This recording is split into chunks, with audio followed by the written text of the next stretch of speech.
ഇന്ന് തന്നെ ഡൗൺലോഡ് ചെയ്യൂ. കാണൂ നിങ്ങളുടെ ഫേവറേറ്റ് ഷോസ്.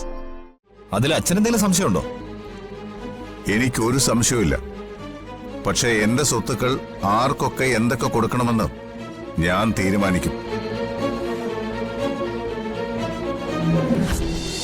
ഇന്നു മുതൽ അവന്തികയായിരിക്കും കമ്പനിയുടെ ചെയർപേഴ്സൺ.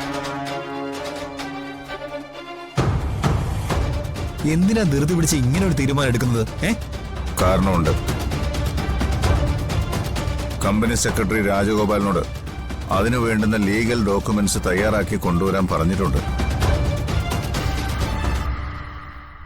എനിക്കിതിന് സമ്മതമല്ല.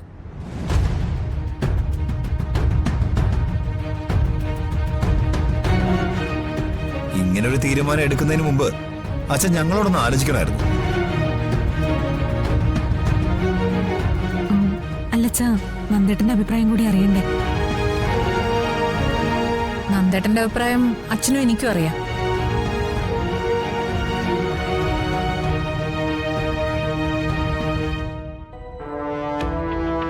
കഴിഞ്ഞ ദിവസം കമ്പനിയിലുണ്ടായ സംഭവം നിങ്ങൾക്കെല്ലാവർക്കും അറിയാമല്ലോ. അവന്തികയെ കമ്പനിയിലേക്ക് പറഞ്ഞു വിട്ടത് ഞാനാ.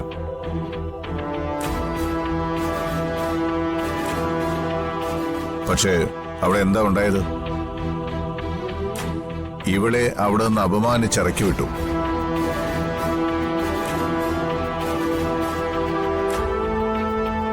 അത് ചെയ്യുന്നതിന് മുമ്പ് നിങ്ങൾ ആരെങ്കിലും എന്നോടൊരു വാക്ക് ചോദിച്ചായിരുന്നോ? ഇല്ലല്ലോ. ഈ കുടുംബത്തിനകത്ത് സംഘർഷങ്ങൾ ഒഴിവാക്കാനും എല്ലാവരെയും ഒരുമിച്ച് കൊണ്ടുപോകാനും അവന്തികയ്ക്ക് കഴിയും. അതുകൊണ്ട് ലീഗലായി തന്നെ നെല്ലിശ്ശേരി ഗ്രൂപ്പ് ഓഫ് ഇൻഡസ്ട്രീസിന്റെ ചെയർപേഴ്സൺ സ്ഥാനം ഞാൻ അവന്തികയ്ക്ക് കൊടുക്കുകയാണ്. എല്ലാ നിയമവശങ്ങളും നോക്കി കാര്യങ്ങൾ തീരുമാനിക്കുന്ന അച്ഛൻ ഇത് മാത്രം എന്തുകൊണ്ട് ഞങ്ങളോട് പറഞ്ഞില്ല? അവന്തിക ഏട്ടത്തി അവിടെ വന്ന് ധനുഷിനെ അപമാനിച്ചപ്പോഴാ സച്ചിയുടെ ഏട്ടത്തി അവിടെ നിന്ന് ഇറക്കി വിട്ടത്.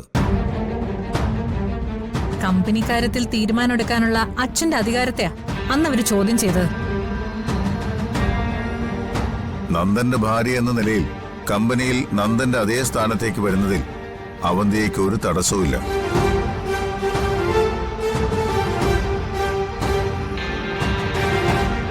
അച്ഛൻ പറയുന്നത് പോലെ ഏകപക്ഷീയമായിട്ട് ഇത് തീരുമാനിക്കാൻ പറ്റില്ല. ഡയറക്ടേഴ്സ് ബോർഡ് അംഗങ്ങളെന്ന നിലയിൽ എന്റെയും സച്ചിയുടെയും സന്ദീപേട്ടന്റെ അഭിപ്രായങ്ങൾ മാനിച്ചേ പറ്റൂ.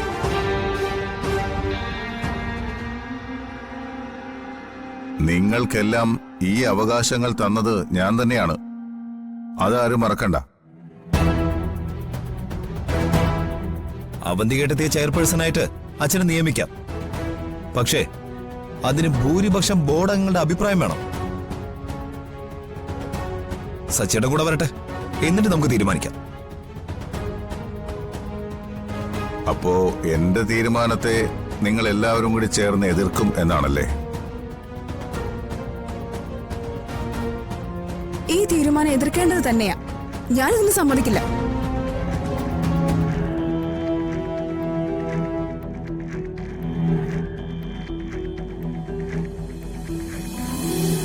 എന്റെ തീരുമാനത്തിന് വിലയില്ലാതായാൽ പിന്നെന്ത് ചെയ്യണമെന്ന് എനിക്കറിയാം. ഇതെല്ലാം ഞാൻ ഒറ്റയ്ക്ക് അധ്വാനിച്ചുണ്ടാക്കിയ സ്വത്താ. അതിലെ ഞങ്ങൾക്ക് ആർക്കും ഒരു സംശയവുമില്ല. പക്ഷെ അച്ഛന്റെ സ്വത്തുക്കള് ഞങ്ങൾ മക്കൾക്ക് അവകാശപ്പെട്ടതാണ്. അതിൽ അച്ഛനെന്തെങ്കിലും സംശയമുണ്ടോ? എനിക്കൊരു സംശയമില്ല.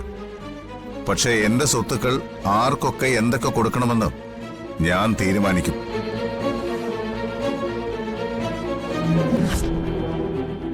അവന്തികയെ ചെയർപേഴ്സണായി തീരുമാനിച്ചത് ഞാനാ. ആ തീരുമാനം നടക്കണം. നടന്നേ പറ്റൂ.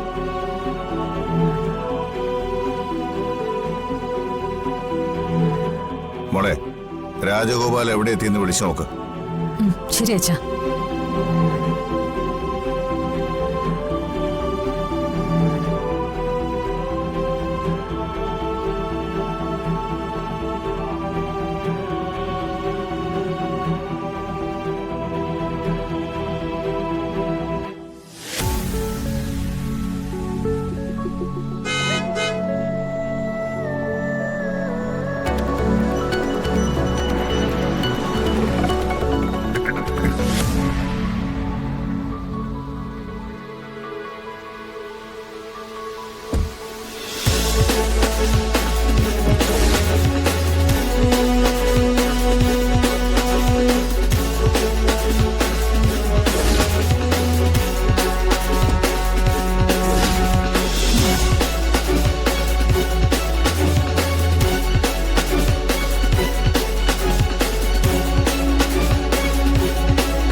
നിക്ക്.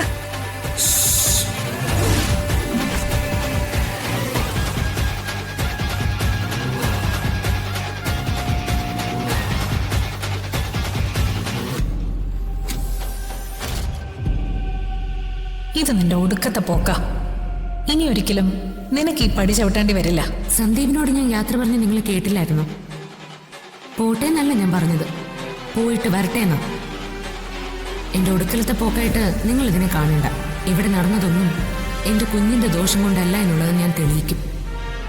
അത് കഴിഞ്ഞ് ഞാൻ ഉടനെ തിരിച്ചു വരും. അന്ന് ഈ വീട്ടിൽ നിന്ന് നിങ്ങളുടെ പടിയിറക്കുമായിരിക്കും. എന്നേക്കുമായിട്ട് നെല്ലിശ്ശേരിയിൽ നിന്നും നിങ്ങൾക്ക് പോകേണ്ടി വരും. അങ്ങനൊരു ദിവസം ഉണ്ടെന്ന് ഉറപ്പിക്കുന്ന ദിവസം മാത്രമേ ഇനി ഞാൻ തിരിച്ച് ഈ വീടിന്റെ പടി കയറും.